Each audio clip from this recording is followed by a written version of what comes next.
چۆنن باشن هەموو لایەکتان بەخێر بێن حاڵ وەزعتان چۆنە ئێوە باشن هەموو لایە باشن ئێوە باشن منیش باشم دەنگ وشت مەزبوطە حاڵ وەزعتان هیچ نەگۆڕین بیگۆڕین یاڵادەی هیچ ناگۆڕین ئێوە چۆنن ئەحواڵتان ساعە حەوت پلەیستێشن 5 مواصفاتی شتەکەیمان پێڵێ با چاوەڕێکیم بزانین ئەڵێن چی لێرەوە سەیرەکەین پێشەوە ئێکسبۆکس چەند معلوماتێکمان لایە با بزانین ئێکسبۆکس سیریس ئێکس بەتەمای چییە ئێستا تۆزە پرۆسێسەر و شتەکانیمان پێ ئەڵێن بزانین زنجیرەی ئێکسبۆکس ئێکس مواصفاتی چۆنە دوای ئەم قاڕنەیەکەی بە پلەی 5 سەعات حەوت باسەریکەم ڤیددیۆکەین تۆزە معلومات و شتمان پێ بڵێ ئێمەش پێدانەڵێین ئیسفادەیان چییە و چی نییە و بەکەڵگەنیانە طبعا حالیان هەتا کاتی ئەم ڤیددیۆیەش ئێکسبۆکس سیریس ئێکس بەقوەترین کۆنسۆڵە تا ئێستا دروست کرابێت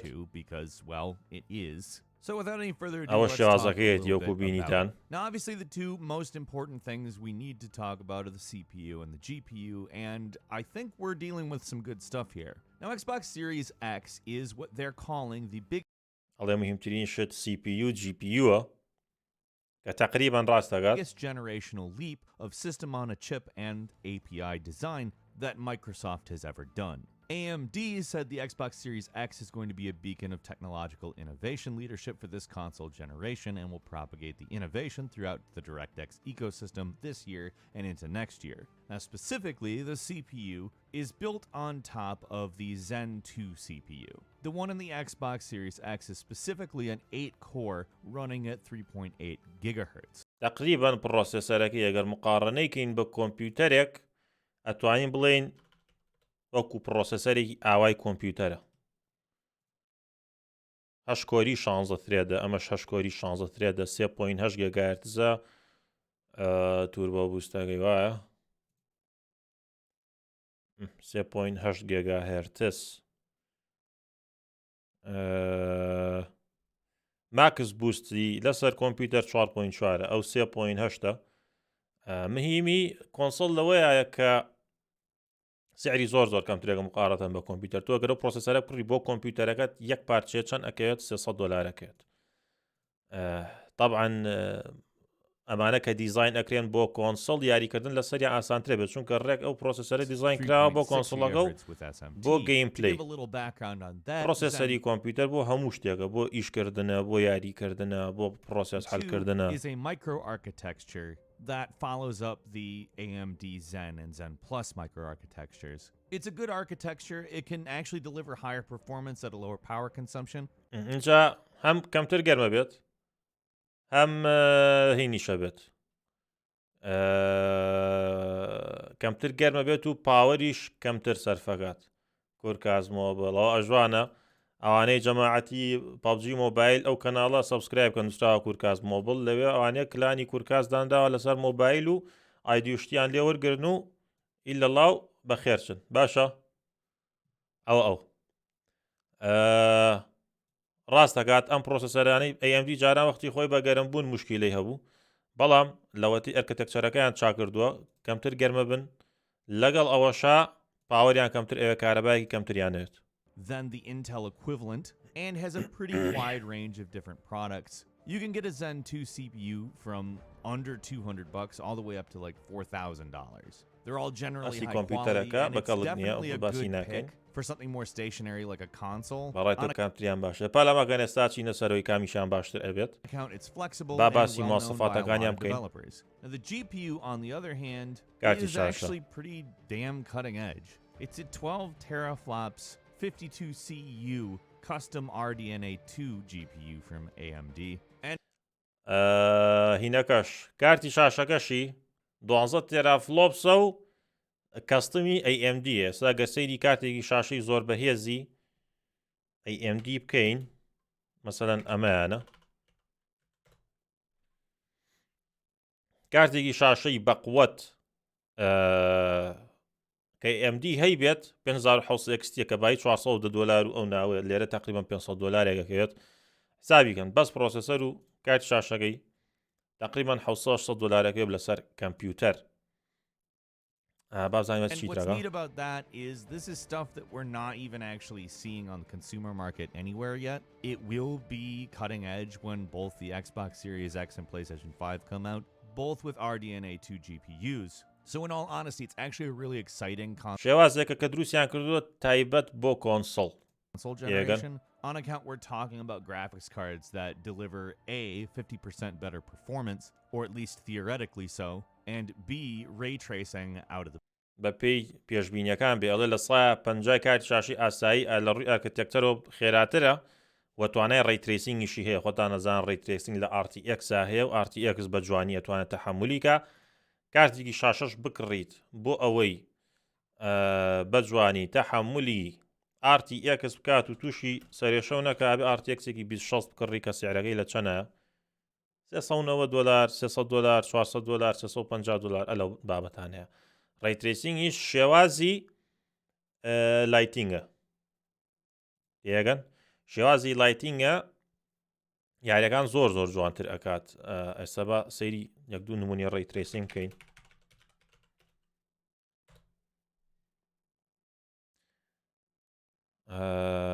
کوانێ ئابزانم لێرە ئەتوانین ببینین بە جوانی of us have been believers, so and I'm now believing and seeing on console. And the one thing is, I was not there to actually see this running, and as far as I understand, you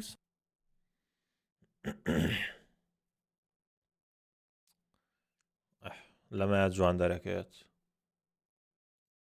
ئەمە یاری مترۆ ئەکسدسە ئەمە بە RTX-ەوەیە ئەگەر یەک دوو نمونەی جوانی تێ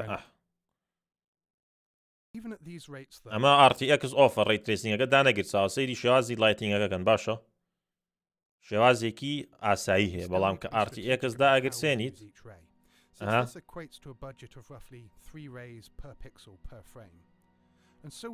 گاتان دێ لایت لە چووە هاوبەر ئەوێ ئەکەوێت و لێوانێ ڕیفلەکشن دروستەکە ئەیاتەوە لایتەکە و ئەیا بە منتیقانەی تر ئەم ڕووناکەی ئەوە ڕووناکێکی دروستکراونیە ڕووناکی دەرەوەی کە ئەیا لەم ناو ڕووناکێکە ئەیاتەوە دووبارە ڕێیترێسینگ زۆر زۆر زۆر زۆر قورسە لەسەر کارتی شاشەوەکو تەکنەلۆجیایەکی تازە کردیانە ناو زنجیرەی RTX کارتی شاشەی ئینڤیدیاوانێ These parts of the scene do not have a direct line of sight of the sun, and so working together. کە ئەمە شتێکی زۆر زۆر مهمە بیخنە ناو کۆنسڵەوە چونکە ئیتر تاو ئیتر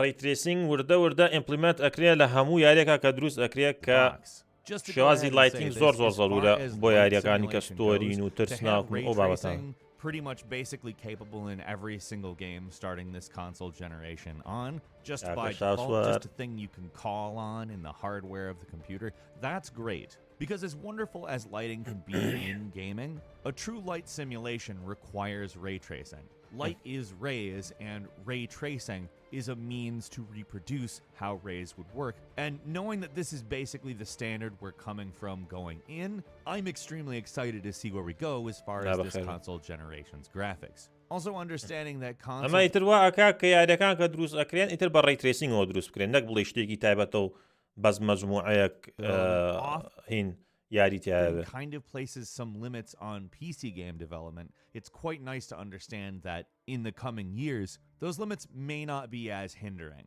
Now, some of the demos we saw for ray tracing included Gears of War, Minecraft, and Gears of War, Minecraft, ئەمانە هەمیان بۆی زیاکەن ئۆتۆماتیکیان. This isn't to say that Minecraft is a game you desperately need. بەبێ ray tracing و بە ray tracing و باشە کاکەسێ و فەرق جیاوازەکەن بەس بە lighting. Desperately need ray tracing for, but it's still very cool to see what it looks like that way. But it's Gears of War 5 where some really interesting things are seen. The lighting is just significantly better. It's not even close. Surfaces act so much more how you would expect them to act. That's great. That's exactly what we want to see. Now, we have some alleged specifications for the PlayStation 5, and if they're correct, the PS5 is not quite as powerful as the Xbox. ئەڵێ تقریبا PlayStation 5 بەقەی Xbox One X بە خۆت نابێت. These are not confirmed specs. They are consensus based on information, But the belief is that the GPU in the PS5 is going to be running at 11.6 teraflops, عندك which كارت شاشة بلاي 5 احتمال 11.6 تيرافلوبس به هي اكس بوكس 12 is not a lot less than the Xbox Series X. We're kind of talking about an area where it's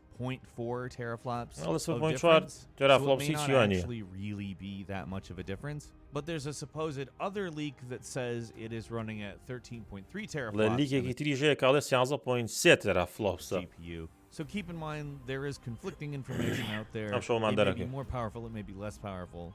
But even if it's at the higher estimate, that's 13.3 teraflops. It's not a huge difference. However, graphics aren't the only thing that's vastly improved on this version of the Xbox, of Masha course. Allah, It's graphic definitely تنها cool to talk about, but one of the bigger improvements, I think, was in load time. Now, they showed off a tech demo أما of اللودينج State أكيد of Decay 2 loading طبعا 40 seconds قول faster قولترين on قورانيا Xbox كاريا Series كان X. And I كأكريت know that for بەجیا ڤیددیۆی لەسەرەکەن کاڵێن ئەم گۆڕانکاریە گەورەی کردو ئەسەلەن ئێکس بۆکس یان پلیستیشن کە ئەو گۆڕانکاریە گەورەی لە بینی دوو کۆنسڵەکە هێشتێکی ئەوە بەهیم نییە چکە لە لۆدینگ تایمە لە کاتی لۆدکردنی یاریەکانە ئەوش بە گۆڕینی هاردە بۆ SSD کۆمپیوتەر زۆر دەمێکە ئەو شتەی کردووە بۆیە وەکو خۆمان کەسی یەکەن هیچ شتێکی وا مهم نییە بەس ئەمەشەکە لە گۆڕانکاریە گەورەکان کە ئیبینن کە تۆ مەرحەلەیە لۆ دەکەی ئەمە سیریزەکسە لۆدی کردووە نەجات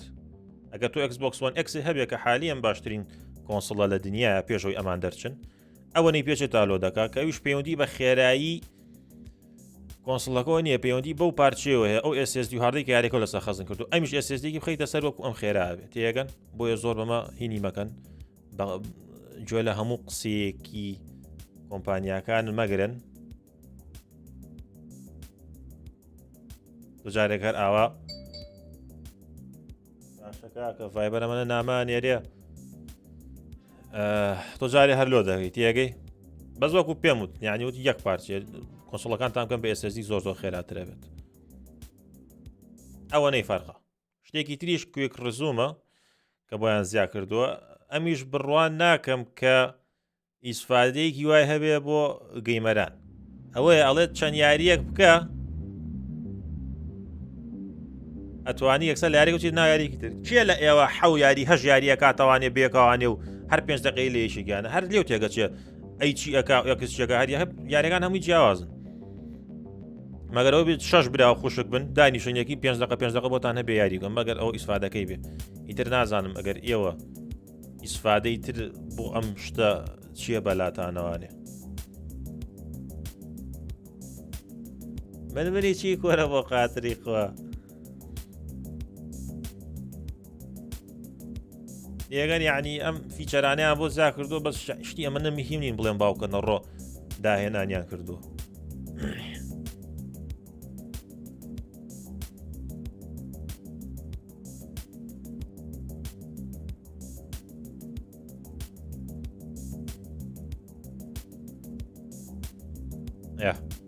ئەمەش ئەوەیە ئەو دوشتیان بۆ زیا کردووە کاکە ئێکس بۆکس وان ئێکس 40 seconds doesn't But sound yeah, like a video lot, لەسەر but کردووە. if you sit here and watch the tech demo where you can see the other player walking around doing things while the Xbox One X player is not, they're just looking at a load screen, it seems like a massive improvement because let's just be frank, it seems like forever watching these two load screens next to each other.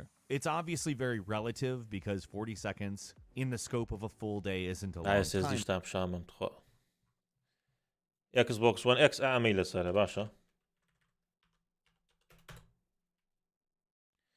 هارد درایڤە میکانیکەڵە شتێکە پانکەیەکە خوڵێتەوانێ و داتای لەسەرە بۆیە خاوە پێی ئەچێت تاکو ئەسوڕێتەوانێ دەی بسوڕێراوانێ دەی بیدۆزەرەوە داتاکە و دەبی نەرەرانێ بۆیە پێچە ئەو SSDی کە لەسەر Xbox One X تازەکەی NVMeە NVMe SSDی خێراتر لە SSD ئاسایش تەنانەت ئەم شتە باریکە بستۆلانانن تر خۆیان دروستیان کردوڵانی لەمە چووکتریش بێ کردوانە بە ئەمە داتاکان لە ناو شتی بچووک بچووکان پێویست بە هیچ شتێ ناکا بخڵێتەوانێ و کات سەرفکە بۆ ئەوی داتاکە بۆ بجێڕێتەوانێ بۆیە ڕێگە چێ داتاکە بۆ دەرەکات و ئەڵێ چۆنی باشی شکر ئەویش ئەڵێ سەر و سەر چاو هەمووی لەسەر چیپی بچووکن ئەو شتە ڕەشە بچووکانە لەسەر ئەوانن سیف کراون طبعا عادەتەن ئەگەر بۆ کۆنسڵی دروستکەن ئەچن نەوعێکی هەرزانی بۆ دانێن بۆ ئەوەی باوکەنە ڕۆ بۆ ئەوەی کەمتر بکەوێت لە سەریان و لەسەر ئێوەش لە ئەخیرا کەمتر بکەوێت. However, it's a big improvement. This comes to us partly because they've moved over to an SSD, specifically a 1 terabyte custom NVMe SSD, but also because of a couple of elements of its architecture. For instance, having nice, very speedy memory, 16 gigabytes of GDDR6 with a 320 byte bus. 10 gigabytes of that memory has a speed of 560 gigabytes a second, 6 gigabytes سرعتەکەی ئەمەنەیە 6 gigabytes سرعتەکەی ئەمەنەیە gigabytes sound like a lot. But if you sit here and watch the tech demo where you can see the it seems like a massive improvement, partly because they've moved over to an SSD, specifically a 1 terabyte custom NVMe SSD, but also because of a couple of elements of its architecture. For instance, having nice, very speedy memory, 16 gigabytes of GDDR6 with a 320 byte bus. 10 gigabytes of that memory has a speed of 560 gigabytes a second, 6 gigabytes, 330 gigabytes a second, and it has I/O throughput, which is how fast it can transmit data through the console. To 16 gigabyte RAM دادراوە لە کۆنسڵە هەستەکەم ڕامەکە بۆ کار شاشەکەش بەکار بێ وا دیزاین کرابێت. ڕام ئیسفادەی چییە لە یاریە؟ مەسەلەن تۆ یاریەکەکەیت ئەڵێم پێویستیم بە 8 gigabyte ڕامێ باشە ئەو یاریانەی کە ئۆپن وۆڵدن کراون عادەتەن پێویستیان بە ڕامی زۆرترە چونکە NPC و ئەو شتانی کە پرۆسێسەر زۆر بەکارێنێ زیاترێت یانە شەڕ نییە گرافیکەی بەرز بێت. ئەگەر تۆ 200 نەفەر بێ بۆ لە شوێ یاریە بکەیت 200 نەفەر بێ بۆ یاریەک بکەیت 2 نەفەر بێ بۆ فەرقیان زۆر زۆرە چونکە ئەو پرۆسێسەرە ئەبێ پرۆسەسی ئەو هەموو داتایەکە کاتووە بۆت. ئەگە من یاریەکەم 8 گیگا بەکار بێنم لەسەری باشە داوای مەسەلەن 6 گیگا ڕامەکە یاریەکە من 8م هەیە ئەگەر بێت و من 64 دا بنێم ئیسفادەی توورێکی نییە ئەمان کە کردوانە بە 16 ئیسفادەی خۆی زۆر هەیە چونکە ڕێ بە دیڤلۆپەرەکانەکات ڕێیان پێەیە کە یاریەکان زۆر قوڵتر و چڕتر و باشتر دروستکەن و ئەتوانم بڵێم هەتا حەدێکیش وانەکەن کە دیسان کۆنسڵ ببێتە هۆکارێ بۆ ئەوی ئەو یاریانی لەسەر کۆمپیوتەرن زۆر بە باشی دروست نەکرێن تێگەن بۆیە دەستخۆشییان لێکم زۆر ئافرین بەس وەکوتم کە تۆ یاریەکە 8 گیگای بەکارێنا 64ی بۆ دابنی ئیسفادەی لێ ناکەیت ڕامە کوشتیتر نییە. Now, a lot of that doesn't mean a whole lot to every single person out there, and that's perfectly understandable, but the best way to sum it up is they've built a machine that will absolutely run very quickly.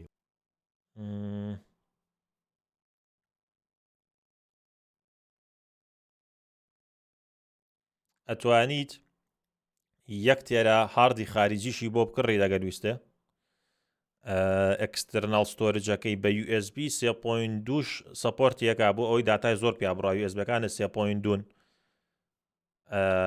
محاوەلەی ئەوە ئەکاکەیاری و پێکرد بە 4K 60 FPS یاری پێ بکەیت و هەوڵەیات پاڵ لە FPS-ەکە شەو بنێ بۆ 120 بەس بەڕای خۆم هەستەکەم لێرەیە زۆڵەتێکیان کردووە لێرەیە نەیان نووسیوە 1080p up to 120 FPS 4K و 120 زێرتز شتێکی زۆر مەحاڵە لە ئێستاە بۆ سعری کۆنسڵ بۆیە بەڕای من هەوڵ ئەیەن کە 4K بە 60 FPS بکەن و Full HD بە 120 FPS بکەن بەڵام نەیان نووسیەوەی زۆڵەتی مارکتینگی خۆیانە. It will not seem sluggish. Load times are going to be nice and fast, as demonstrated, and in truth, it's pretty exciting. Now, 1 terabyte sounds like a lot of storage, but if you remember back to the PS3, the 60 gigabyte model seemed, wow, that's a lot. And even during the course of that generation, PS3 model وەکە ئەژڵێت 1 تێرابایت هارد و SSD شت بەلاتانەوە زۆر نەبێت چونکە یاریەکان ئەسە گەورن تۆ Call of Duty داونلۆدەکەی 170 گیگا چەندەوە. up to 500 gigabytes were eventually made. Storage moves quickly, it's easier to fill up than you would think, and requirements are constantly expanding. Although, we did cover that pretty neat AI texture technology a few weeks ago, and that could end up helping quite a bit.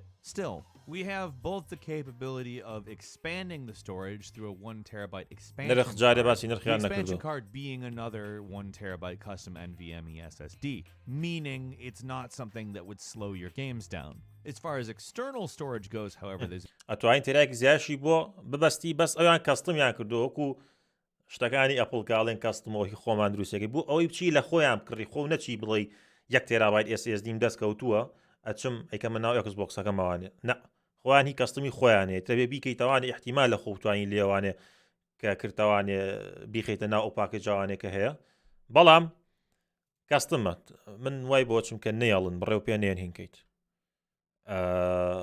خۆ دابنیت SSD خۆ USB 3.2 ئەشتوانی هاردرایڤی ئەکستەرناڵی بۆ بکڕێت و یاری بخەیتە However, سەر it's not just, hey, you can use a 3.2 hard drive however you want. It really has to do with the fact that you can use Xbox One accessories on the new console.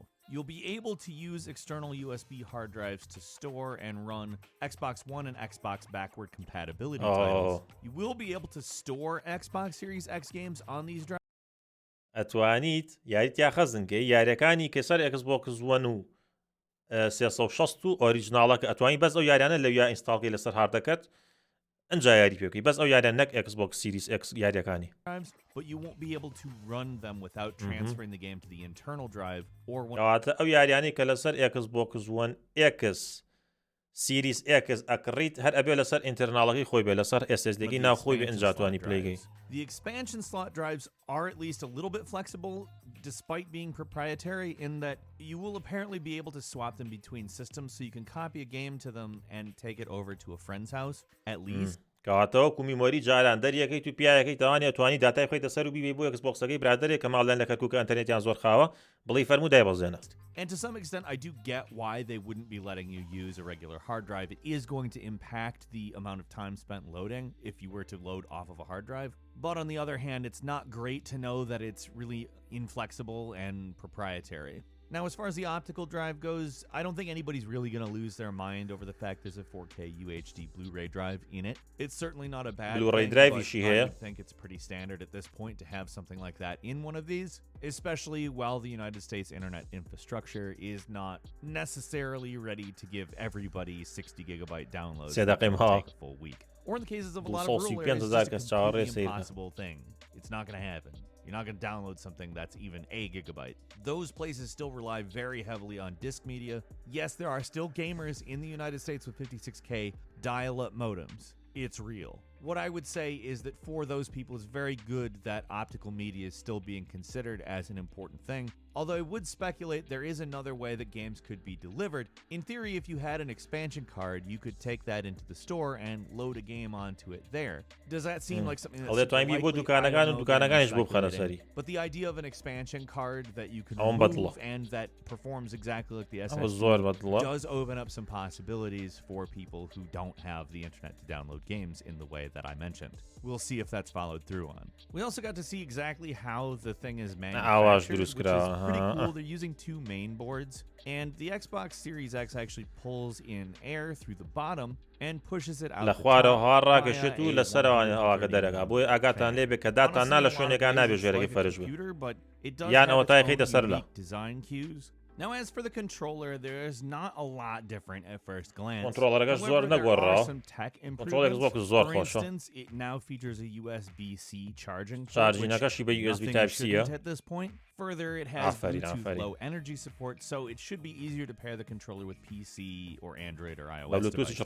Beyond that, you'll be able to use the new controller with the Xbox One console. It will work with current Xbox One accessories like the trackpad, and although it is for the most part very similar, there are a few design cues you can tell the Elite controller has leaked into the regular controller bit here. I'm talking probably most specifically about the D-pad. Kind of combines the regular and the Elite D-pads thing. It's what it is. It's یادم ئاتا دەستخۆش بۆ گەیم ڕانکس ئەوەمان زانی ئەوەنەی نەماوە 6 سانیە 300,000 کەس سەیریەکات با بزانین پلەی 5 چیمان بۆ کە ئەمان حەپەزیێنێ یان نە هەتا ئێستا چی باتەوە دوای ئەمەش چی باتەوە یەڵا بینووسن Xbox یان PlayStation چی باتەوە دوای بزانین ڕەتانە گۆڕێکە پلەی 5 هینەکەی دەرچوو ماسفاتەکەی دەرچوو یەڵا Xbox SX یاخود PS5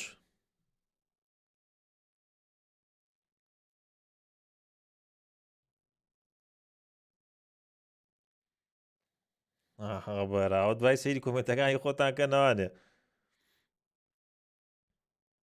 پریمیر will begin shortly 30 ثانیە 1 دقیقە 1 دقیقە 30 ثانیە Xbox PS5 Xbox PS Xbox SX PS5 PS5 زۆر تایە خۆ جارێ باسیش نەکراوە باشە کاکە تاوان لای خۆمان پلیستیشن زیاتر بەناوبانگە ئەویش بۆنی یاریەکانەوەیەتی بوو بە ساحلەوت یەڵا پلیکە باوکی باوکم پلیکە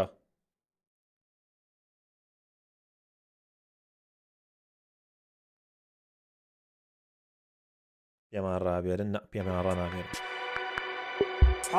2 دقیقەی تریشیان قستە سەر باشە کاکە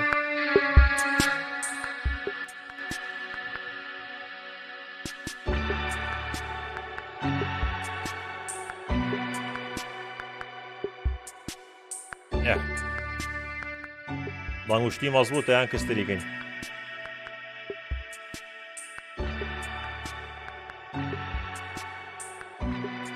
دڵنیا بەم ساڵێکس بۆ زیاری وا دروستەکە بزانە چیەکەم بەسۆنی پێم خۆشە حەزەکەم هەردوو لا یاری باش دروستکەم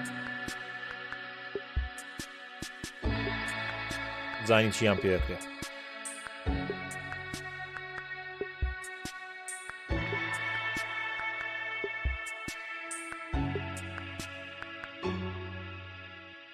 داگۆفتی تو بگێڕێتەوە بۆ کوێی بگەڕێتەوانێ شتێک جاوەکە بانەستێن سەر Xbox وەڵای تو بزانین چییە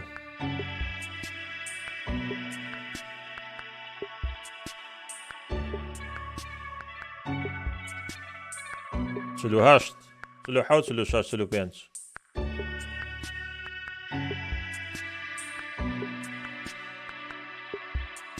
GTA 6 بڵاوەکەنەوە کە دەجارێ زۆر خۆشە زیادر چاوەکەم دوای پیسی حرام دوای باسی کۆمپیوتەری شەکەین چی بەسەریە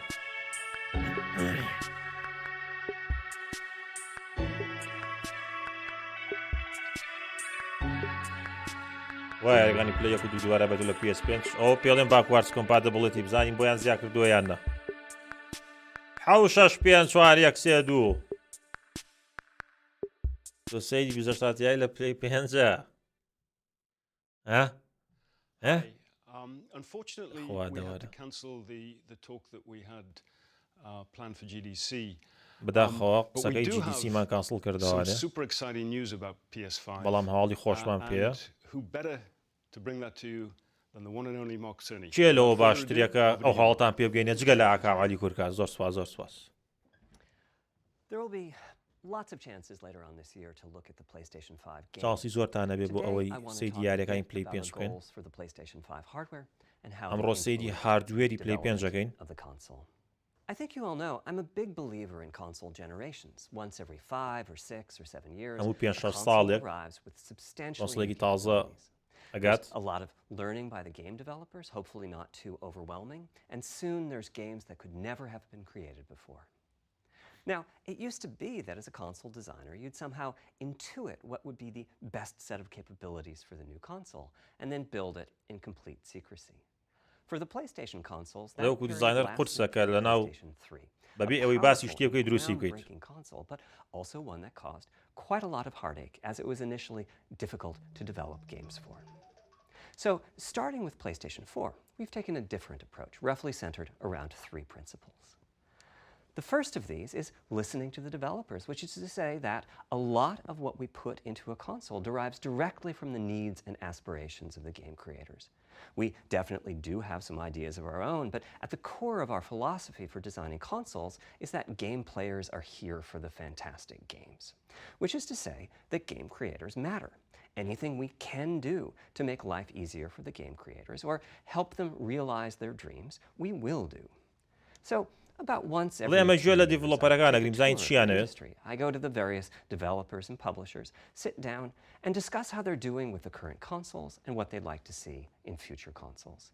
This requires weeks on the road, as reaching the bulk of the game creators involves talking to well over 100 people at something like 24 publishers and developers. And it is incredibly valuable. By the way, the feature most requested by the developers, that was an SSD.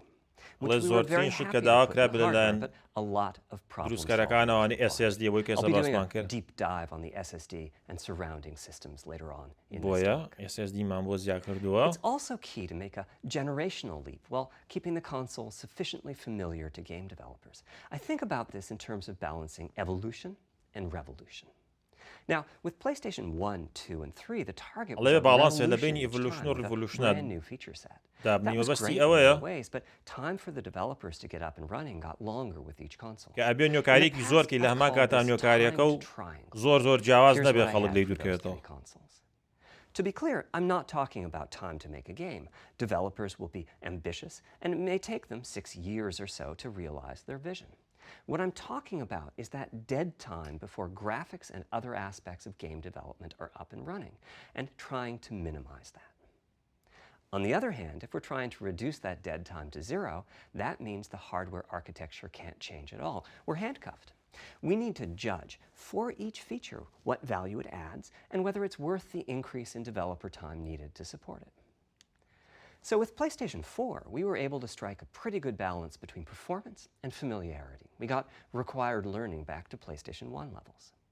With PS5, the GPU was definitely the area we felt the most tension between adding new features and keeping familiar programming logic. Ultimately, I think we ended up with something under a month of getting up to speed. That feels like we're striking about the right balance. I'll go into a bit more detail later today about our philosophy resulted from it. It's also very important for us as the hardware team to find new dreams, by which I mean something other than CPU performance, GPU performance, and the amount of RAM. The increase in graphics performance over the past 2 decades has been astonishing, but there are other areas in which we can innovate and provide significant value to the game creators, and through them, the players. That's why the SSD was very much on our list of directions to explore, regardless of what came out of the conversations with game developers and publishers. The biggest feature in this category is the custom engine for audio. That's today's final topic. The push for vastly improved audio, and in particular, 3D audio isn't something that came out of the developer meetings. It's much more the case that we had a dream of what might be possible 5 years from now, and then worked out a number of steps we could take to set us on that path. So here again are the 3 principles. The first being enabling the desires of developers to drive the hardware design. To me, the SSD really is the key to the next generation. It's a game changer. And it was the #1 ask from developers for PlayStation 5. As in, we know it's probably impossible, but can you put an SSD in it? That was a discussion we were also having internally. It was clear that the presence of a hard drive in every PlayStation 4 was having a positive impact. A lot of things that would simply have been impossible at Blu-ray disc speeds were now possible. At the same time, though, in 2016, when we were having these conversations, developers were already banging up against the limits of the hard drive, and a lot of developer time was being spent designing around slow load speeds. I want to focus in on just one number here, which is how long it takes to load a gigabyte of data from a hard drive. The difficulty being that hard drives are not particularly fast or flexible. If all your data is in one block, which is frankly not very likely, you can load 50 to 100 megabytes a second, depending on where the data is located on the hard drive. Let's assume it's on the outer edge, which means loading a gigabyte takes 10 seconds. If you compress it to the fit more data on the Blu-ray disc, and also effectively the compression ratio. We support zlib decompression on PlayStation 4 that gets you something like 50% more data on the disc and 50% higher effective read speed. Unfortunately, though, it's highly likely that your بەڵام data لەسەر is SSD scattered ئەم شتە around خڕە in نییە. various files on the hard drive, as well as sourced from multiple locations within those files. جاری واشە کە تا خەزنەکەی لەسەر بەشی دەرەوە بەشی ناوە لەسەر هەمووی خەزنیەکەیت ئەبێ بچێت لەسەرەوە بیخوێنێتەوە لە ناوە بیخوێنێتەوە لە لاوە بیخوێنێتەوە مشکلێ. Spending 2/3 of its time seeking and only 1/3 of its time actually loading data. Putting all of that together, a gigabyte is very roughly 20 seconds to load from a hard drive. Now, a gigabyte is not much data. Games are using 5 or 6 gigabytes of RAM on بەجددی PlayStation 4, حەزەکەم so باسی گرافیکەن boot times زیاتر and لە load لۆدینگ times تایم can get کاکە pretty لۆدینگ crazy. تایم چییە But یەک put that پارچەی differently, گۆڕی.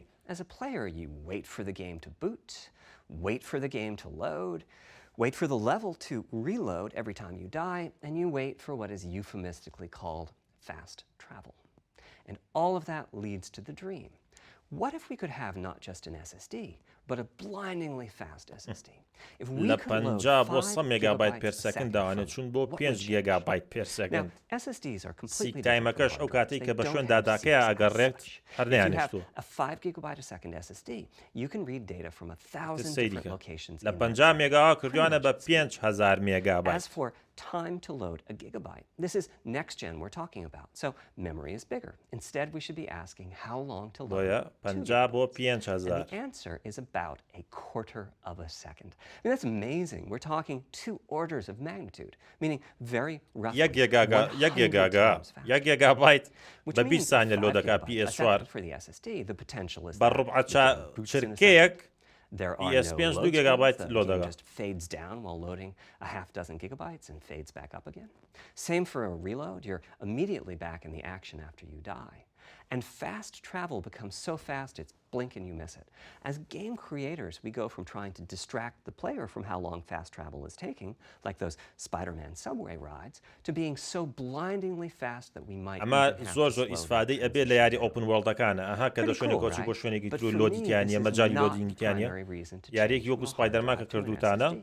The primary reason for an ultra-fast SSD is that it Oh, gives the tarzaya game brana, bro. designer freedom. Or to put that differently, with a hard drive, the 20 seconds that it takes to load a gigabyte can sabotage the game that the developer is trying to create. Why? I think almost all of us in the room have experienced this, maybe in different ways. Say we're making an adventure game and we have 2 rich environments where we each want Yariki enough adventure textures dروسەکەین. and models to fill memory. دووشۆنی Which زۆر you can گەورەمان do as هەیە. long as you have a long staircase or elevator ride or a windy corridor where you can ditch the old assets and then take 30 seconds or so to load the new assets. ئەو شتانی کە دروستکەر یاریەکان ئەیکەن لەم کاتەیە مەسەلەن کە تۆ ئەگەر لێرە پێ بچی بۆ ئەوێ یان ئەوتا مەزعە دێخەنێرەوە یان قادر بەیە کە مەسەلەن 20 ثانیە پێ بچێتە ئەو شوێنە ئەبڕیت خۆی لە ئەسڵا ئەو قادرمانە بۆ ئەوە دانراوە کە بە بەشێ بە لە یاریەکە بۆ دانراوە کە ئەم بەشە کە لۆدی کردووە نەیهێڵێ ئەم بەشە لۆدکە خێرا هەتا All تۆبیت those twisty passages are there for a یەگەیت reason. There's a whole subset of level design ئەڵێت ئیتر dedicated to this کە sort of کاتێ work, لیڤڵ but دیزاینەکرێ کە یاری still, دروست it's a ئەکرێت ئەو giant شتانە نامێنێ distraction for a team that just ژەبۆنەی wants to SSD کۆیە. make their game. So when I talked about the dream of an SSD, part of the reason for that 5 gigabyte a second target was to eliminate loads, but also part of the reason for that target was streaming. As in, what if the SSD is so fast that as the player is turning around, it's possible to load textures for everything behind the player in that split second? If you figure that it takes half a second to turn, چی بکەین that's ئەگەر 4 SSD-ەکە gigabytes ئەمەنە of خێرا بێ capacity مەسەلەن that تۆ you سەیری can load. پێشەواکەی That sounds پێشەوە about دەکات right لەگەڵ for next gen. ئەم لاو کرد ئەم لا لۆ دەکات. Back to the hard drive. Another strategy for increasing effective read speed is to make big sequential chunks of data. وەڵی ئەوە For زۆر example, زۆر we might مهمە. group all the data together from each city block. That removes most of the seeks, and the streaming gets faster. But there's a downside too, which is that frequently used data is included in many chunks and therefore is on the hard drive many, many times. Marvel's Spider-Man uses this strategy, and though it works very well for increasing the streaming speed, there's a massive duplication as a result. Some of the objects like mailboxes or news racks are on the hard drive 400 times. What I'm describing here are things that cramp a creative director's style. Either level design gets a little bit boring in places, or the data is duplicated so many times that it no longer fits on the Blu-ray disc. And you end up with hard limits on the player's run speed or driving speed. The player can't go faster than the load speed from the hard drive. And finally, I'm sure many of you have noticed that after a patch download, the أو PlayStation 4 باسی will ئەوە کە sometimes عادەت take a long duplicate time file to install the patch. مثلا تۆ چەند ئۆبجێکتی هەیە هەموو یەک فایلن تێگەی یعنی ئەو دوپلیکیتانە نەهێڵن The new data بۆی can be لەسەر downloaded pretty quickly. But before the game boots up, a لەسەر brand new هارد file has و to be constructed بلوڕێیەکانیان that کەم includes the بێتەوانێ changed سایزەکان portion. ئەم باسی Otherwise, پاشەکە کە every تۆ change ئەپدەیت would تێگەسە add کۆڵ ئەف دیوتی a ئەپدەیتی بۆ هاو بە 80 بێ هات نەخوارەوە 56 Even گیگا so, بایت you بوو can occasionally see this happening on game titles. They ئەمە start باسی to hitch پاشماوە once گەزان they چیان get لێ patched کردووە enough. With an SSD, though, no seeks. So no need to make brand new files with the changes incorporated into them, which means no لەسەر hard drive installs as you know them today. شێوازی پاشکردنەکە ئاوایە بەس لەسەر SSD چیتر پێویست ناکە فایلەکان لێ بکەنەوەوانێ و پێوەی کەنەوەوانێ On PlayStation 4, game بۆیە data on the hard پاشکردنەکانیش drive لەمەدا can be خێراترە بن distant and مێگایان difficult to کەمترە بێ use. By the time you realize you need a piece of data, it's much too late to go out and load it. So system memory has to contain all of the data that could be used in the next 30 seconds or so of gameplay. That means a lot of the 8 gigabytes of system memory چۆنێتی بەکارهێنانی ڕامەکە حالیان لە پلەی 4 potentially used. ئەڵێ مەجموعەی ڕامی زۆر ئەمێنێتەوە کە بەکار نامێنێ بەکار نایەت Typically, it's fast enough that when you realize you need a piece of data, you can just load it from the شێوازی SSD and use it. ئیشکردنی ئەم There's no جەنەرەیشنە need to ئەوەیە have کە lots of زۆربەی data ڕامەکە targeted بەکاربێنێت system memory waiting to potentially be used. A different way of saying that is that most of RAM is working on the game's behalf. This is one of the reasons that 16 gigabytes of GDDR6 feels right for PlayStation 5. The presence of the SSD reduces the need for a massive intergenerational increase in size. So back to the dream of the SSD. Here's the set of targets. Boot the game in a second. ئەمانە زۆر بەخێرا لۆد کات Design freedom, meaning لە no بینی twisted مەرحەلەتەکانیشا لۆد packages or نەمێنێ long corridors. More game on the disk and more game on the SSD.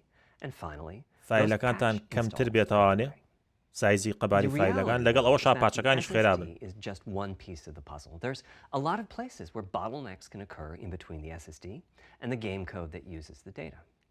You can see this on PlayStation 4. If I use an SSD with 10 times the speed of a standard hard drive, I probably see only double the loading speed, if that. For PlayStation 5, our goal was not just that the SSD itself be 100 times faster. It was that game loads and streaming would be 100 times faster. So every single potential bottleneck needed to be addressed, and there are a lot of them. Let's look at check-in and what happens when its overhead gets 100 times larger.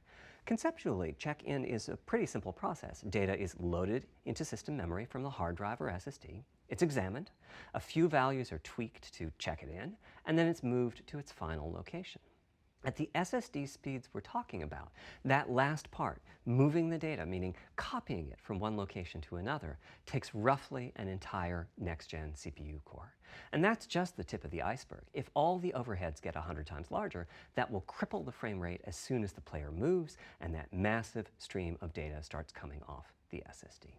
So to solve all of that, we built a lot of custom hardware, namely a custom flash controller and a number of custom units. ئەو داتایانی لە SSD-ەکەەوە دەرەچێت بۆ ناو شاشەکەی تۆ پرۆسێسەرەکە ئەو ئیشە نەکات بۆ ئەو یارەکە خاو نەبێتەوانێ بۆی ئەڵێ چەند کۆنترۆلەرێکمان دروست کردووە کە بەس ئیشیان ئەوەیە داتامان بۆ دەرکەن لە SSD-ەکە و بۆ سەر شاشەکەت یەکسەر پێ بگات. A few gigabytes of textures. And while those textures are being loaded, an enemy is shot and has to speak a few dying words. Having multiple priority levels like the audio for those dying words get loaded immediately. On one side, that flash controller connects to the actual flash dies that supply the storage. To reach our bandwidth target of 5 gigabytes a second, we ended up with a 12-channel interface. 8 channels wouldn't be enough. The resulting bandwidth we've achieved is actually 5.5 gigabytes a second. With a 12-channel interface, the most natural size that emerges for an SSD is 825 gigabytes. The key question for us was, is that enough? I mean, it's tempting to add more, but Flash certainly doesn't come cheap, and we have a responsibility to our gaming audience to be cost-effective with regards to what we put in the console. Ultimately, we resolved this question by looking at the play patterns of a broad range of gamers. We examined the specific games that they were playing over the course of a weekend or a week or a month, and whether that set of games would fit properly on the SSD. We were able to establish that the friction caused by reinstalls or re-downloads would be quite low, and so we locked in on that 825 gigabyte size, while also preparing multiple strategies so that those who want more storage can add it. I'll go through the details in a moment. Back to the flash controller. On the other side, it connects to our main custom chip via 4 lanes of Gen 4 PCIe. And PCIe 4 بەکارێنن کە تازەترینە لەسەر کۆمپیوتەر بەکارێت چکە خێرایەکی زۆرە. Before we talk about what that does, let's talk compression for a moment. PlayStation 4 used zlib as its compression format. We decided to use it again on PlayStation 5, but on my 2017 tour of developers, I learned about a new format called Kraken from Rad Game Tools. It's like zlib's smarter cousin. Similar types of algorithms, but about 10% better compression, which is pretty big. That means 10% more game on the UHD Blu-ray disc or on the SSD.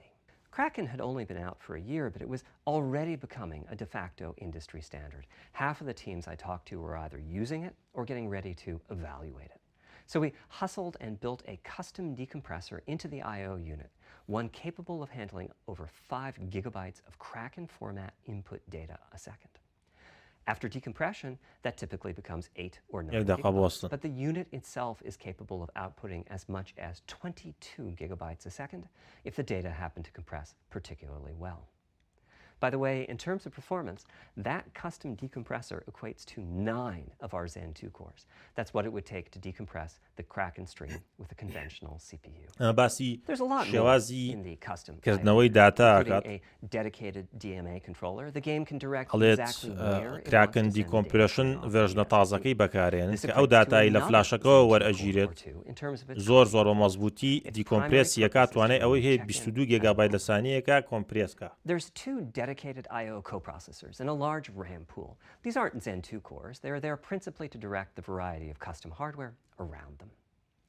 One of the coprocessors is dedicated to SSD I/O. This lets us bypass traditional file I/O and its bottlenecks when reading from the SSD. The other is responsible for memory mapping, which I know doesn't sound like anything related to the SSD, but a lot of developers map and remap memory as part of file I/O, and this too can become a bottleneck. There are coprocessors. Coherency comes up a lot in places. Probably the biggest coherency issue is stale data in the GPU caches. Flushing all of the GPU caches whenever the SSD is read is an unattractive option. It could really hurt the GPU performance. So we've implemented a gentler way of doing things, where the coherency engines inform the GPU of the overwritten address ranges, and custom scrubbers caches do pinpoint evictions of just the best thing is, as a game developer, when you read from the SSD, you don't need to know any of this. You don't even need to know بەس پەیوەندی بە SSDەوە نییە پەیوەندی بە کۆنتڕۆڵکردنی داتاکانەوە هەیە داتاکان چۆن ئەچێ بۆ CPU چۆن ئەچێ بۆ GPU and the whole بە process کورتەکەی باسی of loading it مەزابوەردەکەیەکە happens invisibly to you and at very high speed. Back to the dream.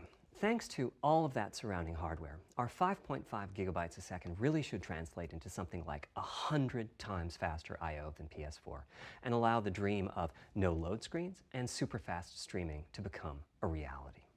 Having said that, expandability of our SSD is going to be quite important. Flash is costly, and you may very well want to add storage to whatever we put in the console. Now, the kind of storage you need depends on how you're going to use it. If you have an extensive PlayStation 4 library and you'd like to take advantage of backwards compatibility to play those games on PlayStation 5, then a large external hard drive is ideal. You can leave your games on the hard drive and play them directly from there, thus saving the pricier SSD storage for your PlayStation 5 titles. Or you can copy your active PlayStation 4 titles to the SSD. If your purpose in adding more storage is to play PlayStation 5 titles, though, ideally you would add to your SSD storage. These are internal drives that you can get on the open market and install in a bay in the PlayStation 5. As for which ones we support and when, I'll get to that in a moment. They connect through the custom I/O unit, just like our SSD does. So they can take full advantage of decompression, I/O coprocessors, and all the other features I was talking about. Here's the catch, though. that commercial drive has to be at least as fast as ours. Games that rely on the speed of our SSD بەڵام need to خێرایەکی work ئەبێ بەقەی flawlessly ئەوەی on خۆمان the خێرابێ. M2 drive. When I gave the Wired interview last year, I said that the PlayStation 5 SSD was faster than anything available on PC. At the time, commercial M2 drives used PCIe 3.0, and 4 lanes of that cap out at 3.5 gigabytes a second. In other words, no PCIe 3.0 drive can hit the required spec. M2 drives with PCIe 4.0 are now out in the market. We're getting our samples. ئەڵێ وتومە SSD-ەکەمان لە هەموو SSD کۆمپیوتەری خێراتر لە کاتێککە PCIe 3 هاتبوو. بەڵام ئێستا PCIe 4 هاتووە لەسەر کۆمپیوتەر کە توانێت گەیاندنی 7.0 گیگابایت پێر سەکەندی هەیە. Because that commercial M2 drive will have its own architecture, its own flash controller, and so on. For example, the NVMe specification lays out a priority scheme for requests that the M2 drives can use. And that scheme is pretty nice, but it only has 2 true priority levels. Our drive supports 6. We can hook up a drive with only 2 priority levels, definitely, but our custom I/O unit has to arbitrate the extra priorities rather than the M2 drive's flash controller. And so the M2 drive needs a little extra speed to take care of issues arising from the different approach. That commercial drive also needs to physically fit inside of the bay we created for M2 drives. There's unfortunately no standard for the height of an M2 drive, and some M2 drives have giant heat sinks. In fact, some of them even have their own fans. Right now, we're getting M2 drive samples and benchmarking them in various ways. When games hit beta as they get ready for the PlayStation 5 launch at year-end, we'll also be doing some compatibility testing to make sure that the architecture of particular M2 drives isn't too foreign for the games to handle. Once we've done that compatibility testing, we should be able to start letting you know which drives will physically fit and which drive samples will benchmark appropriately high in our testing. It would be great if that happened by launch, but it's likely to be a bit past it. So please hold off on getting that M2 drive until you hear from us. Okay, back to our principles. Balancing evolution and revolution is the second of them. This was definitely a recurring theme with the GPU. We need new GPU features and capabilities. If we only have more performance, it's not really a new generation. Of course, many of these capabilities result in more performance. That's part of why a PlayStation 5 teraflop is more powerful than a PlayStation 4 teraflop. But we aren't just looking for the performance. We also need the ability to do something with the GPU that could not have been done before. We need higher performance per watt. Every time we double the performance of some GPU component, we don't want to find out we've doubled the power consumed and reduced. But at the same time, we have to make sure the GPU can work and we have to ensure that the architecture is easy for the developers to adopt. Now, backwards compatibility was handled masterfully by AMD. They treated it as a key need throughout the design process. As our solution to adding new features without blindsiding developers, we made sure that if there were new significant features, it would be optional to use them. The GPU supports ray tracing, but you don't have to use ray tracing to make your game. The GPU supports primitive shaders, but you can release your first game on PlayStation 5 without making any use of them. Before I get into the capabilities of the GPU, I'd like to make clear 2 points that can be quite confusing. First, we have a custom AMD GPU based on their RDNA 2 technology. What does that mean? AMD is continuously improving and revising their tech. For RDNA 2, their goals were, roughly speaking, to reduce power consumption by re-architecting the GPU to put data close to where it's needed, to optimize the GPU performance, and to add a more advanced feature set. But that feature set is malleable, which is to say that we have our own needs for PlayStation, and that can factor into what the AMD roadmap becomes. So collaboration is born. If we bring concepts to AMD that are felt to be widely useful, then they can be adopted into RDNA 2 and used broadly, including in PC GPUs. If the ideas are sufficiently specific to what we're trying to accomplish, like the GPU cache scrubbers I was talking about, then they end up being just for us. If you see a similar discrete GPU available as a PC card at roughly the same time as we release our console, that means our collaboration with AMD succeeded. in producing technology useful in both worlds. AMD It کار doesn't شاشه mean کامپیوتر that با we خیالانه simply خریگی معنی. incorporated the PC part into our console. This continuous improvement in AMD technology means it's dangerous to rely on teraflops as an absolute indicator of performance. And CPU حاڵێ count نابێت should be تەرکیز avoided خەینە as well. تێرافلۆپس In the یەک case شت of نین CPUs, we all تاشید بە understand تێرافلۆپسەکانی that the پلیستیشن 5 PlayStation لە 4 Xbox and کەمترە PlayStation بۆیە 5 واڵێ. each have 8 CPUs, but we never think that meant the capabilities and performance are equal. ئەڵێ ژماری It's the یەکسان same نییە for بە خێرایی. CPUs. For one thing, they've been getting much larger over time. Adding new features means adding lots of transistors. In fact, the transistor count for a PlayStation 5 CU is 62% larger than the transistor count for a PlayStation 4 CU. Why? Second, the PlayStation 5 GPU is backwards compatible with PlayStation 4. What does that mean? One way you can achieve backwards compatibility is to put the previous console's chipset in the new console, like شێوازێ we بۆ did ئەوەی with یاری some پلیستیشنی PlayStation پێشووتر 3s. بکەیت. But that's, of course, extremely ئەوەیە expensive. کە A better way is to پلیستیشنەکە ناو پلیستیشنەکەی incorporate تۆ any بەڵامە زۆر differences in گرانە. the previous console's logic into the new console's custom chips, meaning that even as the technology شێوازێکی تر evolves, ئەوەیە the logic and feature set that PlayStation 4 and PlayStation 4 Pro titles rely ئەو on شتانی is زەڕورن still available in بیهێنیت و backwards compatibility modes. بیخەیتە ناو One advantage PlayStation of this تازەکە strategy is تاوانێ. that once backwards compatibility is in the console, it's in. It's not as if a cost down will remove backwards compatibility like it did on PlayStation 3. Achieving this unification of functionality took years of efforts by جارێ AMD, باسیەوە ناکە as یاری any پلیستیەوە یاری roadmap پێوەکە. advancement creates a potential divergence in logic. Running PS4 and PS4 titles at boosted frequencies has also added complexity. The boost is truly massive this time around, and some game code just can't handle it. Testing has to be done on a title-by-title basis. Results are excellent, though. We recently took a look at the top 100 PlayStation 4 titles as ranked by playtime, and we're expecting almost all of them to be playable at launch on PlayStation 5. بە فولیش ساپۆرتی پلی 4 ناکەن Our یاریەکانی پلی strategy 4. was to try to break new ground, این باکوارد but at the same کۆمپاتبڵەتەکەیان time زۆر not to زەخم نییە. require use of the new GPU capabilities. For more than a decade, GPUs have imposed a restriction on game engines. Software handles vertex processing, but for the most part, dedicated hardware is responsible for the triangles and other geometry that the vertices form. That means it's not possible to do even basic optimizations, such as aborting processing of a vertex if all geometry that uses it is off-screen.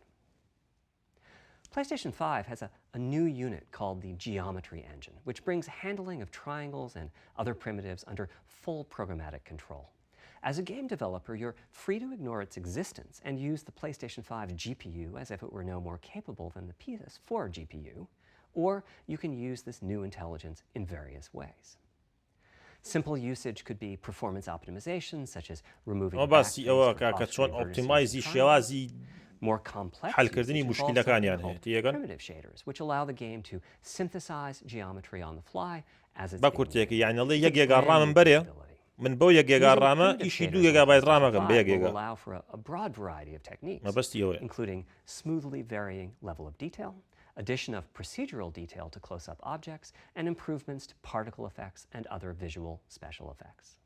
Another major new feature of our custom RDNA 2-based GPU is ray tracing, using the same strategy as AMD's upcoming PC GPUs. The CUs contain a new specialized unit called the intersection engine, which can calculate the intersection of rays with boxes and triangles. To use the intersection engine, first you build what is called an acceleration structure. It's data in RAM that contains all of your geometry. There's a specific set of formats you can use. They're variations on the same BVH concept. Then, in your shader program, you use a new instruction that asks the intersection engine to check a ray against the BVH. While the intersection engine is processing the requested ray triangle or ray box intersections, the shaders are free to do other work. Having said that, the ray tracing instruction is pretty memory intensive, so it's a good mix with logic-heavy code. There's of course no need to use ray tracing. PS4 graphics engines will run just fine on PlayStation 5, but it presents an opportunity for those interested. I'm thinking it'll take less than a million rays a second to have a big impact on audio. That should be enough for audio occlusion and some reverb calculations. With a bit more of the GPU invested in ray tracing, it should be possible to do some very nice global illumination. Having said that, adding ray-traced shadows and reflections to a traditional graphics engine could easily take hundreds of millions of rays a second, and full ray tracing could take billions. How far can we go? I'm starting to get quite bullish. I've already seen a PlayStation 5 title that's successfully using ray tracing-based reflections in complex animated scenes with only modest costs. Another set of issues for the GPU involved size and frequency. How big do we make the GPU, and what frequency do we run it at? This is a balance act. The chip has a cost, and there's a cost for whatever we use to supply that chip with power. In general, I like running the GPU at higher frequency. Let me show you why. Here's two possible configurations for a GPU roughly of the level of the PlayStation 4 Pro. This is a thought experiment. Don't take these configurations too seriously. If you just calculate teraflops, you get the same number. But actually, the performance is noticeably different because teraflops is defined as the computational capability of the vector ALU. That's just one part of the GPU. There are a lot of other units. And those other units all run faster when the GPU frequency is higher. At 33% higher frequency, rasterization goes 33% faster. Processing the command buffer goes that much faster. The L2 and other caches have that much higher bandwidth, and so on. About the only downside is that system memory is 33% further away in terms of cycles. But the large number of benefits more than counterbalance that. As a friend of mine says, a rising tide lifts all boats. Also, it's easier to fully use 36 CUs in parallel than it is to fully use 48 CUs. When triangles are small, it's much harder to fill all those CUs with useful work. So there's a lot to be said for faster, assuming you can handle the resulting power and heat issues, which frankly, we haven't always done the best job at. Part of the reason for that is, historically, our processor setting CPUs relied on some heavy-duty guesswork with regards to how much electrical power games will consume and how much heat will be produced as a result inside of the console. Power consumption varies a lot from game to game. When I play God of War on my PS4 Pro, I know the power consumption is high just by the fan. But power isn't simply about engine quality. It's about the minutiae of how. It's counterintuitive, but processing dense geometry typically consumes less power than processing simple geometry, which is, I suspect, why Horizon's map screen, with its low triangle count, makes my PS4 Pro heat up so much. Our process on previous consoles has been to try to guess what the maximum power consumption during the entire console lifetime might be, which is to say, the worst-case scene in the worst-case game, and prepare a cooling solution that we think will be quiet at that power level. If we get it right, fan noise is minimal. If we get it wrong, the console will be quite loud for the higher power games, and there's even a chance that it might overheat and shut down. هەموو پلیستیشنەکەی بەکارهێنا ئەو پلیستیشنەمان چەند دەنگ دروست کات چۆن ساردی بکاتەوە.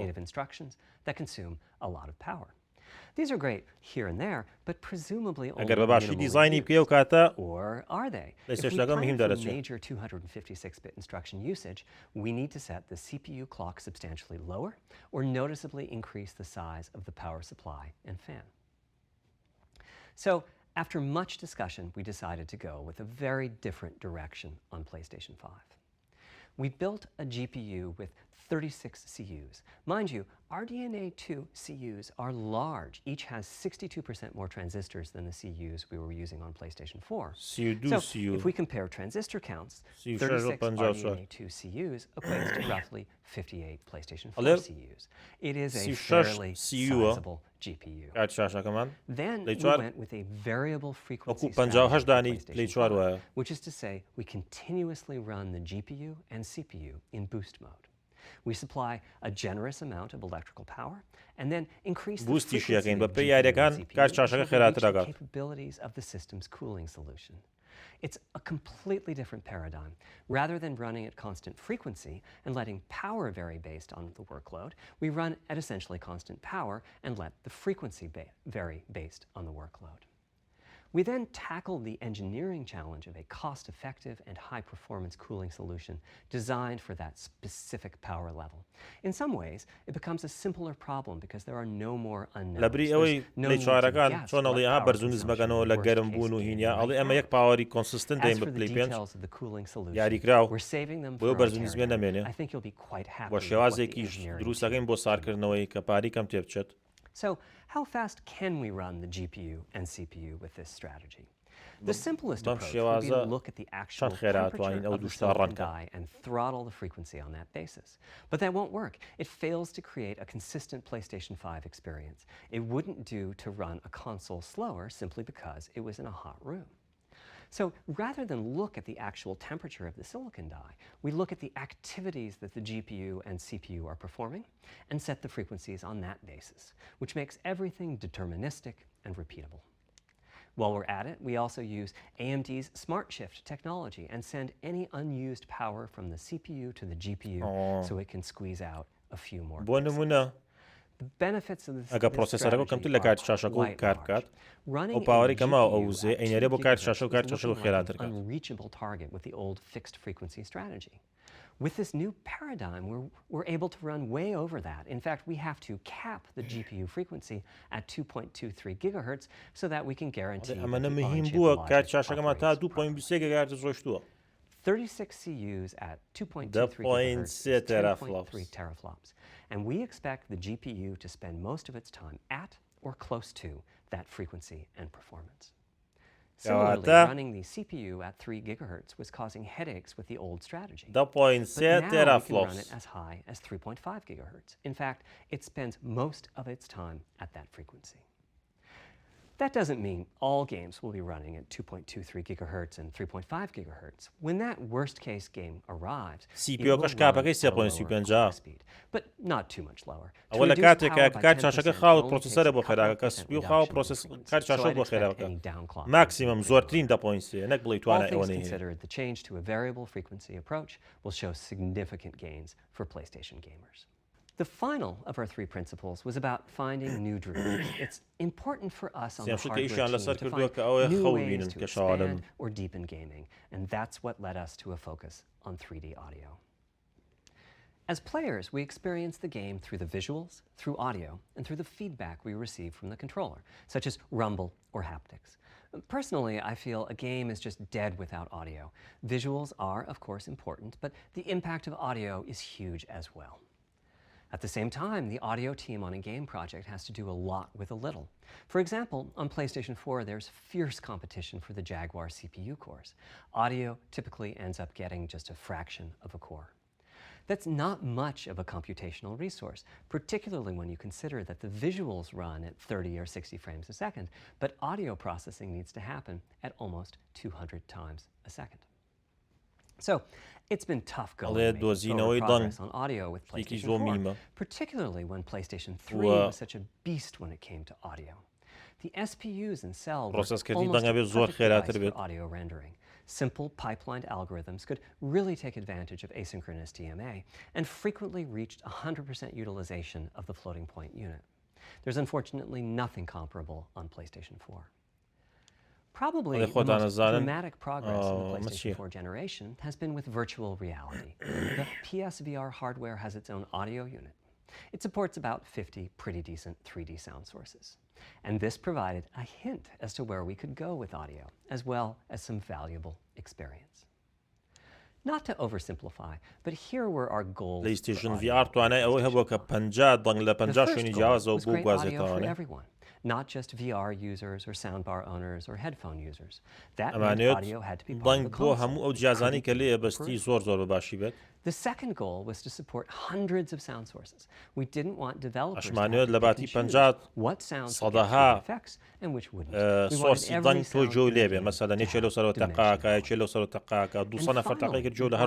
really take on the challenges of presence and locality. Now, when we say presence, we mean the feeling that you're actually there. You've entered the matrix. It's not, of course, something we thought we could perfectly achieve. The idea is that we stopped using just a rain sound and instead used lots of 3D audio sources for raindrops hitting the ground at all sorts of locations around you. Then at some point, your brain would take a leap and you'd begin to have this feeling of real presence inside the virtual world of the game. This has the capacity to affect your appreciation of the game, just like music.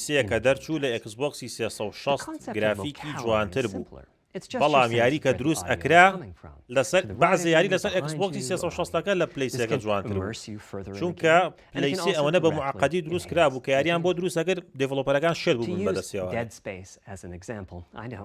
بۆیە بە تێرافلۆپس ئوشتان ئەوەنە لاتان مهم نەبێت بەس عادەتەن بۆ یاری دروستکردنی ئەکسبۆکس باشتر چونکە شێوازی دروستکردنی یاری بۆ ئەکسبۆکس نزیکە لە کۆمپیوتەرەوە بۆ یاری دروستکەرەکان بۆ دیڤڵۆپەرەکان ئاسانترێگە. With headphones, you could tell that the enemy was somewhere on the right, which lets you deduce, if you couldn't see it, that it must be somewhere behind and to your right.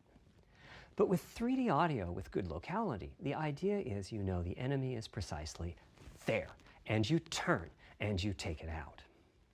So, how do we know where a sound is coming from in the first place? Well, all those bumps and folds in the ear have a meaning, evolutionarily speaking. Based on what direction the sound is coming from, sound waves bounce around inside the ear, there's some constructive and destructive interference, and the result is a change in volume. The phase of the sound also shifts, depending on what path the sound wave took to reach the ear canal.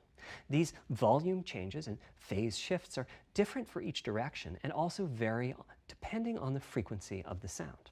Head size and head shape also impact the sound in a similar fashion. The way that the sound changes based on direction and frequency can be encoded in a table called the head-to-head transfer function, or HRTF. Here's part of one. The vertical axis is the frequency. The horizontal axis is the direction, front, back, left, right, and the color gives the degree of attenuation of the sound at that frequency. The HRTF is as unique to an individual as a fingerprint is. In fact, you're looking at mine right now. Here's how we measure an HRTF. We've taken hundreds of people through this process. We put a microphone in the subject's left and right ear and then sit the subject down in the middle of an array of 22 speakers. We then play an audio sweep from each speaker as we rotate the subject. In the course of 10 or 20 minutes, we're able to sample the HRTF at over 1,000 locations. Using an HRTF when rendering audio creates unparalleled quality, but it's computationally expensive. The simplest way to use an HRTF is to process a sound source to make it appear as if it's coming from one of those 1,000 locations we sample. Unfortunately, the processing has to be done in frequency domain rather than time domain, so there's multiple fast Fourier transforms needed for every sound source for every audio tick. That's a lot of multiplies. This computational complexity was the determining factor for our strategy. It meant we had to bite the bullet and design and build a custom hardware unit for 3D audio.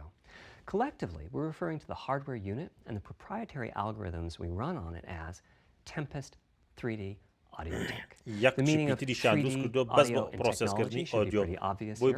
As for Tempest, I feel it really reflects our goals with audio. It suggests a certain intensity of experience and also hints at your presence within it. We're calling the hardware unit that we built the Tempest engine. It's based on AMD's GPU technology. We modified a compute unit in such a way as to make it very close to the SPUs in PlayStation 3. Remember when I said that they were ideal for audio? So the Tempest engine has no caches, just like an SPU. All data access is via DMA, just like an SPU. Our target was that it would have more power than a CPU thanks to the parallelism of the GPU, and that it would be more efficient than our GPU thanks to the SPU. The goal being to make possible near 100% utilization of the CU's vector units. Where we ended up is a unit with roughly the same SIMD power and bandwidth as all 8 Jaguar cores in the PlayStation 4 combined. If we were to use the same algorithms as PSVR, that's enough for something like 5,000 sound sources. But of course, we want to use more complex algorithms, and we don't need anything like that number of sounds. It would have been wonderful if a PlayStation simpler VR توانای strategy such 50 as سۆرسی using هەبوو Dolby ئەڵێ توانین Atmos توانای peripherals could have 5000 achieved our سۆرسمان goals, هەبێ but we بەڵام wanted 3D ئەمانەی لە audio باش for تویشتین all, not just those with licensed soundbars or the like. Also, we wanted many hundreds of sound sources, not just the 32 that Atmos supports. And finally, we wanted to be able to throw an overwhelming amount of processing power at the problem, and it wasn't clear what any peripheral might have inside of it. In fact, with the Tempest engine, we've even got enough power that we can allocate some to the games, to the extent that games want to make use of convolution reverb and other algorithms that are either computationally expensive or need high bandwidth. But the primary purpose of the Tempest engine remains 3D audio. Now, 3D audio is a major academic research topic. It's safe to say that no one in the world has all of the answers. And the set of algorithms that has to be invented, tuned, or implemented to realize our vision for 3D audio is immense. For example, use of HRTF in games is quite complex. Before, I talked about making a sound source appear as if it's coming from one of those 1,000 HRTF sample locations. But for high-quality 3D game audio, we have to handle other possibilities. The sound source might not be at one of the 1,000 HRTF sample locations, so we have to blend the HRTF data from the closest locations that we have sampled. The sound source might be moving, which needs very special handling as that blend keeps changing, and that can cause phase artifacts in the resulting audio. Or the sound source might have a size to it, meaning it should feel as if it's coming from an area rather than a single point. There's also whole categories of approaches to be handled. 3D audio can be implemented using individual processing and 3D sound sources. But alternatively, can be used for 3D audio. Animatronics is somewhat like the spherical harmonics. And finally, there's audio devices. The player might be using headphones or TV speakers or have a higher-end surround sound setup with 6 or more speakers, all of which need different approaches.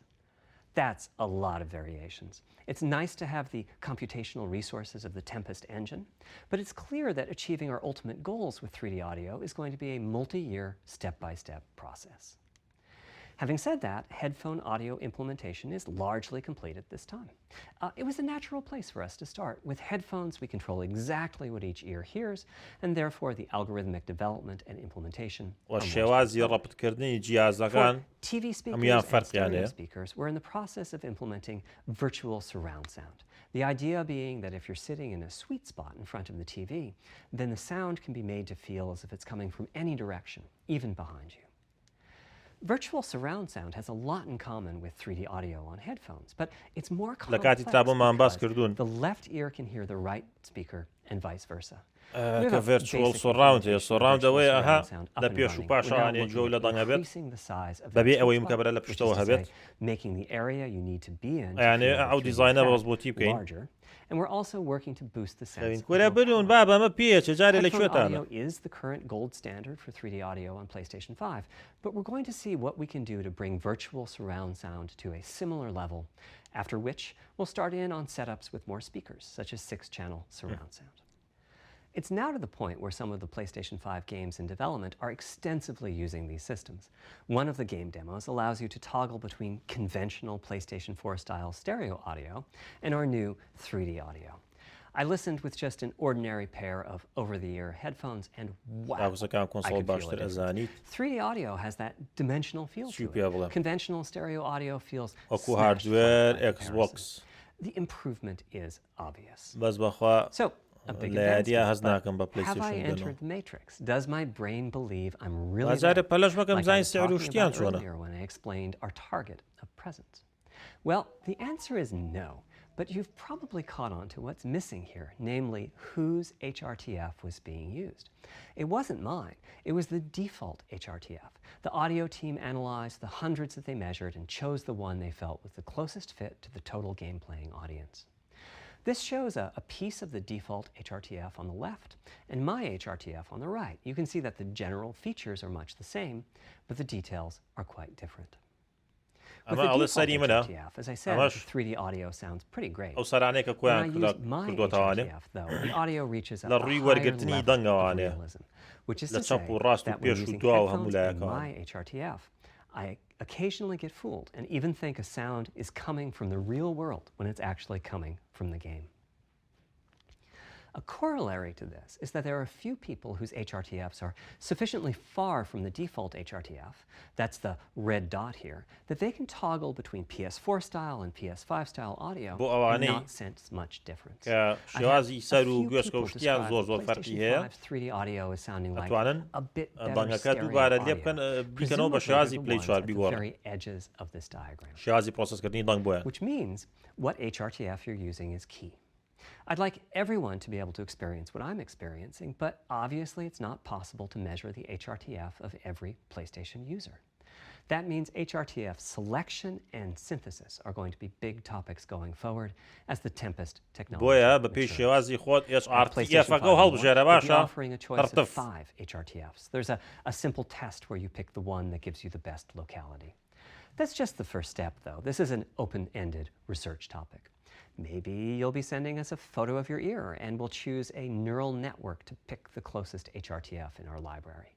Maybe you'll be sending us a video of your ears and your head and we'll make a 3D model of them and synthesize the HRTF. Maybe you'll play an audio game to tune your HRTF. We'll be subtly changing it as you play and home in on the HRTF that gives you the highest score, meaning that it matches you the best. This is a journey we'll all be taking together over the next few years. Ultimately, we're committing to enabling everyone to experience that next level of realism. Hopefully, I've been able to illustrate a bit about our design and decision-making process today and why PlayStation 5 has the feature set that it does. Now comes the fun part. We get to see how the development community takes advantage of that feature set. I'm hoping for the completely unexpected. Will it come from audio, ray tracing, the capabilities of the SSD, or something else? I guess we'll find out soon enough. سعر. Thank you for your time today. Thank you, چی وەرە. وەرە 504,000 کەس بە لایف سەیدیەکەن باشە کاکە. ئەوەش هەرتەف بوو بۆ ئێوە. لە کۆتایی ڕۆژەکە چی فێر بووین؟ ئەوە فێر بووین کە پلەی 5 لە ڕووی هاردوێرەوانێ بەقەی ئێکس بۆکس بەخوات نییە باشە چاوەکەم. بەڵام مشکلەکە چییە؟ لە هەمان کاتا تۆ بەس نابێت سەیری بەقوتێکی ئەبێ سەیری توانای پرۆسیسکردن کەیت. ئەگەر پلەی 5 بە شێوازێ دیزاینی ئەو کوداکۆر و تێرا فلۆپ و نازانم چیانیان کرده بێ ئەتوانی بە دەدانە ئیشی 12 دانەوە بۆ بکات. وەکو وایە تۆ 5 بۆری درێژ هەبێ 5 بۆری درێژی ئەستور لە 12 بۆری بچووک باشترێک ئەوە نییە؟ هێوژەکەی تۆ سەرەوەی چی پێەکەیت؟ بەڵام خوارێ بڕێ ئەمە ئەزانی بۆچی خۆشە بۆ جەماعەتی کۆمپیوتەر خۆشە چونکە کۆنسڵی تازە دروستە بێت کە یاری تازەش لەمە دوا دروست ئەبێت کواڵتەکانیان زۆر بە باشتر توان دروستکەن چونکە بۆ کۆنسڵێکی بێقوەتی دروست ناکەن بە بۆنەی کۆنسڵەکەوانێ ئەو ڤێرژنەی بۆ کۆمپیوتەری دروستەکەن ئەوەش خراپ دروستکەن و کواڵتی نزمکەنەوانێ. بۆیە ئیتر نازانم ئەوانەی کە تازە هاتون سەیری ئەوەڵی لایڤەکە بکەنەوانێ ئەکس بۆکس و ئەوانەی تیا بوو ئەگەر هینی ئەکس بۆکستان ئەوێت ئەو فەرق و جیاوازیەکانی بوو دەست خۆش بەڕاستی بەس جارێ سعر نازانین بازانین سعر زۆر فەرقیە بێ بەس ئەمڕۆ من لە هیچ شتێ نەگەیشتوێتن تاکیدم لە یەکشت تێگەیشتون ئەویش SSDە ئەوە نییە؟ چاک لە SSD تێگەیشتن ویش خۆیژە ئەتان بینی ناوانێ پێشەوەی بڕۆن با بچین بۆ لای ئەم جەماعەتە کاکە ئەلو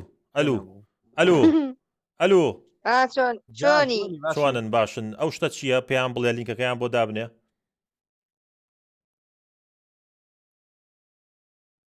ئەلو جاماماکەم لینکی چەناڵەکە دابنێ چییە کلانەکە چۆن خەڵک وەرەگرن لە خزمەتیانین ئەمای کە ئێستا لە چاتەکە دایانێم لینکی کەناڵەکەیە ئەو سپامم کرد بۆیان لینکی دیسکۆردەکەشیان بۆ دانین چی حەزی کرد لە خزمەتیان بێتە دیسکۆردەکە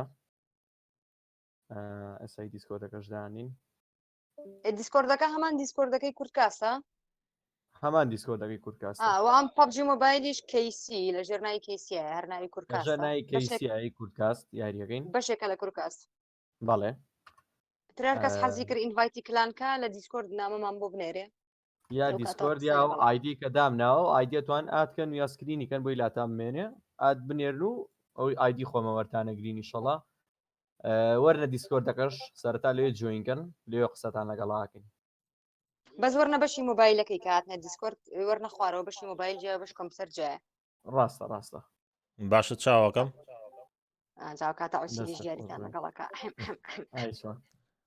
فەلە بەرەوە تاو ئێوە دەست خۆشاکەم جان زۆر دەستە سوپاس. خۆش بە سوپاس. مەمنون. ئازیزان و خۆشەویستانتان بینینەوە نیە زۆر سوپاس کرد لەگەڵمان نابوون هەتا ئێستا پێش ئەوەی بڕۆن بچم بۆ کوێ زانە چم بۆ کوێ ئەزان چم بۆ کوێ نازان چم بۆ کوێ بۆچی نازانم چم بۆ کوێ